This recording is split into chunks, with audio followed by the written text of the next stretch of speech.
take down Alliance, one of the strongest teams we have in our Alpha division. Yeah, that's going to be a real shame. Alliance are going to be out alongside finalized major pushes, BDS, Dead Inside, and Vibin that you can see on the team tracker on the right-hand side. And you can also see how many players are remaining with those little white dots as we're watching Figvam also eliminated. Down to just 13 squads. Flavor of the Month just have the 2 players, as well as Third Impact. So no single rats remaining now. Still 4 healthy squads around. But then, of course, we have a couple of teams who've just got a couple of stragglers. Ultimate accelerant. But SJP2 still set up here, and we move over to Flavor of the Month, who have moved into the Snake here in Harvester. Have lost Noth, unfortunately, for them, which means that they're not going to have that Revenant to give them that opportunity to push onto some teams who are holding down some areas and get that essentially free damage off before being returned. So they're going to have to play edge of circle here, but the only difficulty for them is they don't have a Gibraltar. They don't have a Caustic to help them bunker up in any particular areas to work with. So they're going to have to try and find a little spot to work from, as Taylor is going to be the man who has to do that scouting mission. Yeah, that scouting mission that is always a pretty scary one, but if you are going to be a Wraith, then you always have the possibility to get away, so you don't have to worry too much. He does spot one player, so he just does a full 180, turns on himself, and will instead look to try and rotate a different way in. His outsiders are just going to try and gatekeep this team that he's going to be moving in at the moment. Do have a decent amount of weaponry available. Those wingmans are going to do some real damage. R99 from Mistral as well. Does have a couple of grenades to work with just to ensure that no one can push them from above. But they could end up being stuck in a pretty difficult situation if they're not careful here. They might have to choose as to whether they want to push that team or instead rotate inside as bodyguards go down and the 13th team eliminated now, so just 12 squads left. The 8th team eliminated, excuse me. Yeah, and a much different circle to what we saw in that game number 1 as well. Not as much real estate to be held down like Fragment does offer. So these teams are having to move across open areas, having to be engaged in fights. And this is where that early rotation really does pay off for teams. Na'Vi now set up on the high ground, but you can see they're going to have to make a move as well. And Claus is going to be retreating to his teammate here, who does have the Kraber, so an opportunity to hit a shot. But unfortunately, the Na'Vi player can't quite land that one. That might have been the opportunity they needed to hit that shot and move up on this team.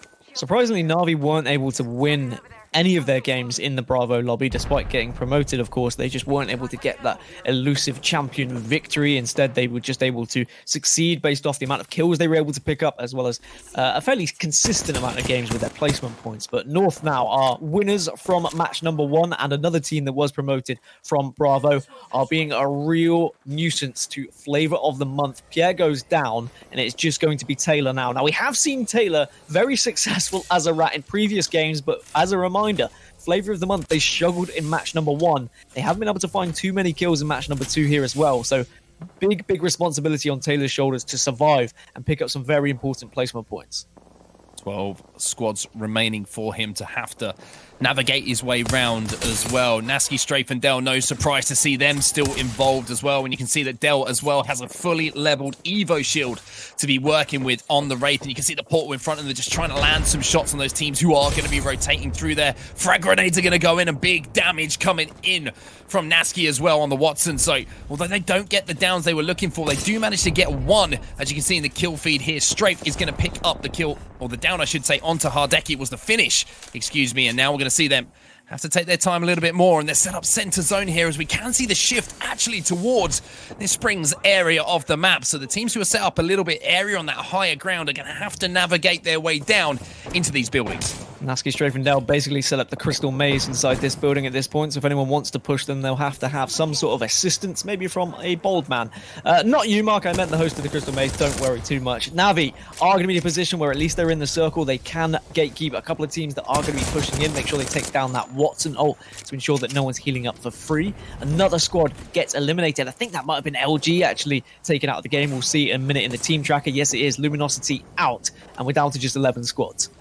Papega Gibbo are one of those teams, and they're in a superb position here up on the high ground. You can see they are going to be inside that next circle as well. So ultimate height very much in the hands of Papega Gibbo. But for Nasky, Strafe, and Dell, they're going to have to make their move as well. As you can see that pull there to the building, the dome building, straight in front of them. You can see it being pinged. You can see there are a few teams just trying to do what they can to survive in those rocky areas. But there's a fight here on the edge of the circle going down between Papega Gibbo and another team who are set up on the tracks.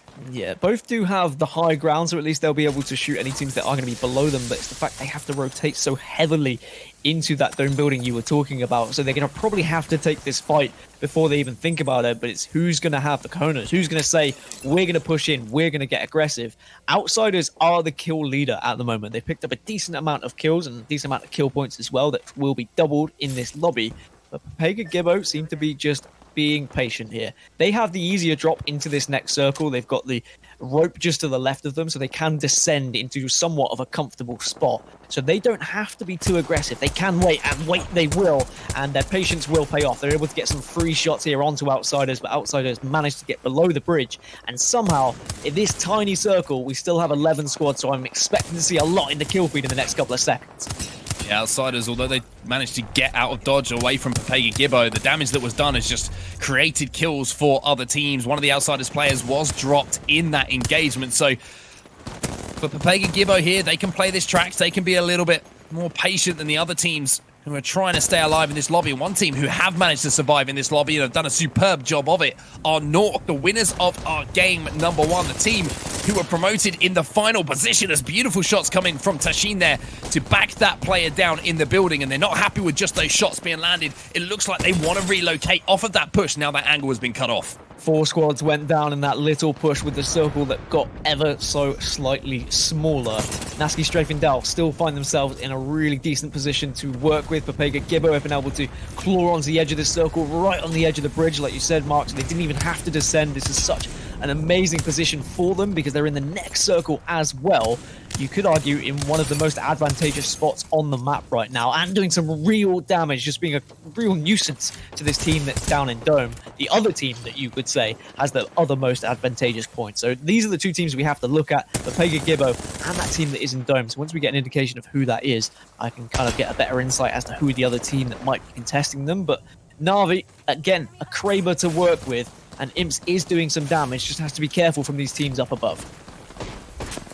Just to do so, and I wanted to give some credit there to Kuya up on the top of those tracks, hitting those wingman shots with that 2-time HCOG. Not something that you see a lot of players opting to use. Usually the 1-times that will be on that, or the iron sights if you're strange, like the man Matafe, who loves to have the iron sights on that wingman. I can't hit those shots myself, but Kuya here making the 2-times work, and you can see again just a double body shot there onto the player down the bottom, backing them down as we're down to our last 7 teams here. Nasky, Strafe, Dell, Na'Vi, North, Papega Gibbo, SJP2, Team Elitist, and Triumph Gaming with that solo player alive. Yeah, really good performance from Elitist, but Nasky, Strafe, and Dell, they're in a really decent spot in this building, but there is a team below them. I think that's why they are being hesitant. That's why they don't want to push down just into another team's weaponry. Instead, they can just hold here as the circle has moved in ever so slightly.